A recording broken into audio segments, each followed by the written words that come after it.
Oh, and Donna herself says she can't remember half of what happened that evening. It's true. I know there's got to be more to it, but I'm drawing a blank. Okay, look, we have confirmed one thing. That he was knocked unconscious before he was stabbed. Brooke and I had this whole theory that there was probably 2 people involved in his murder anyway. Well, I like it. That makes sense. Donna gets into a hassle with him, he knocks himself out. And then somebody else who was either hiding there or showed up later, took the knife and stabbed him. No, wait. If there was somebody else there, I'd remember, wouldn't I? No, not necessarily. Look, he could have been hiding, or as you say, for some reason or other, you've blocked this out. In which case, Donna, there's really only one way to check this out. It's something called sodium amylbarbital. Who? It's like a truth serum. Oh, no way. Now, She's not taking that. Listen to me, listen. All it does is clear the mind and allow the memory part of the brain to remember just those things that are triggered by certain questions. It's something that can be administered by a professional right here in the hospital. Look, does it always work? Most of the time. Look, psychiatrists have had a great deal of success with this, Benny. It's very safe. It's a very common practice. I don't care what it is. She's not taking it. Benny, That's it. wait a minute. Why? If it's going to clear this whole thing up. Look, you told me you trusted my judgment. You wanted me to call the shots, right? Am I right? Yes. Okay, well, that's what I'm doing. Forget it. You're not taking this stuff. Oh, Eric, it's so beautiful. The whole office is beautiful. It's like living up in the sky. Who did this painting of you?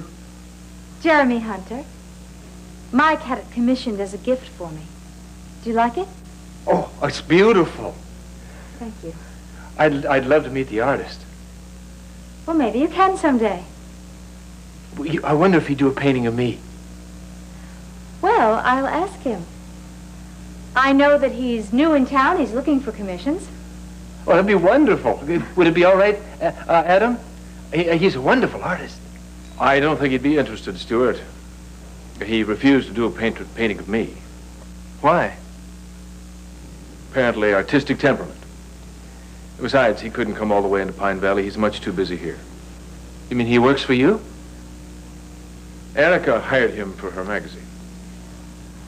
Oh, Adam.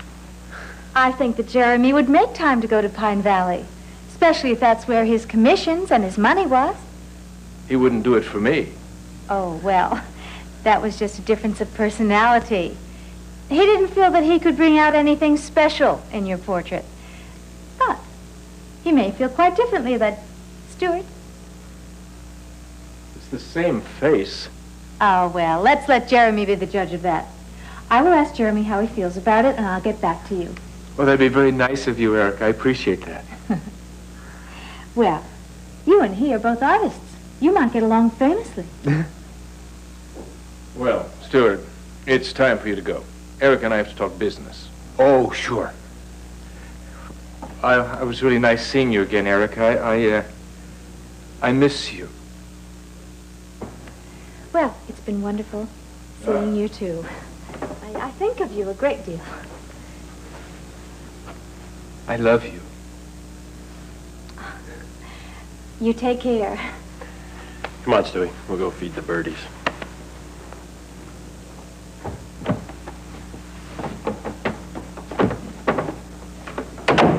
He's such a sweet person. He's very fond of you. Adam, I must thank you for talking Dabney into staying on. I really don't know how I could manage around here without him. Well, he just needed a little stroking, that's all. Well, you obviously had the magic touch. And I'm very grateful. If you're happy, I'm happy. Is that why you did it?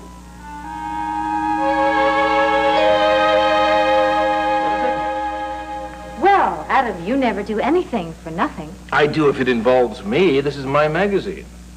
If my employees are happy, then they're more productive. Oh. So it was just a matter of expediency. Pure and simple. Well, Dabney was so determined to leave that you must have offered him some incentive to stay. I mean, aside from the stroking. You're very shrewd, Erica. Actually, I did offer him a rather substantial bonus. Partly because of his longevity with the company, and to soothe his ego over being passed over as editor-in-chief. That was very generous of you. Was that all? Isn't that enough? Was it? Actually, I did mention that if an opening came up in another one of my publications, he'd get first crack at it. Well, that was like pulling teeth. But you're happy? Well, of course I'm happy. You've done a wonderful job with the magazine, Erica. You're to be congratulated. Thank you. And since one good turn deserves another, I'm going to ask a favor of you. Perhaps you know that I'm producing a celebrity interview show with Brooke English hosting. The answer is no. Well, you don't even know what I was going to ask. I will not do an interview with Brooke English. Erica. Forget it. Under no circumstances will I allow myself to be interviewed by the woman who is solely responsible for Mike's death. I mean, it was just her ambition to get a scoop on this drug ring story that caused Mike to be killed. It was my impression that he involved himself. Well, it doesn't matter. I will be civil to Brooke English for my brother's sake. Although he, too, has suffered at her hands.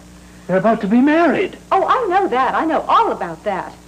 But I certainly don't welcome her as a sister-in-law. And I will not have anything to do with her, personally or professionally.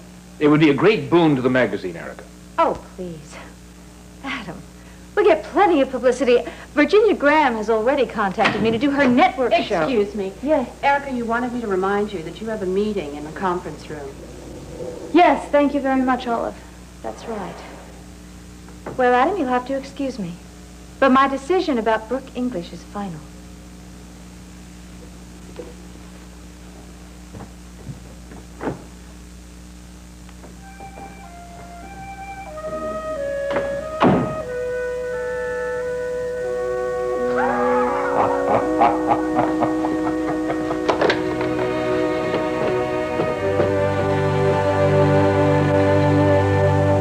Benny, I am not making any accusations. I'm not saying that you are. I just don't want Donna to incriminate herself. Incriminate myself? Honey, you feel guilty enough about everything that's happened. There's no telling what you're going to say under the influence Donna, of that listen stuff. to me. Donna, you are the key to everything that actually happened that night.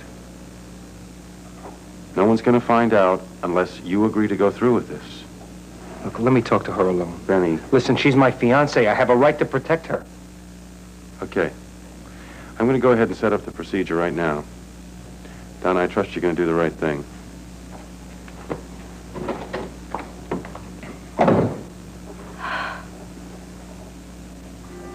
You think I did it, don't you? You'd have every right. The guy was scum. Benny, you stood over there a minute ago and you told me you didn't think I was capable of murder. Honey, I don't think you're capable of murder. But you said yourself that you were so angry at him, you could have killed him.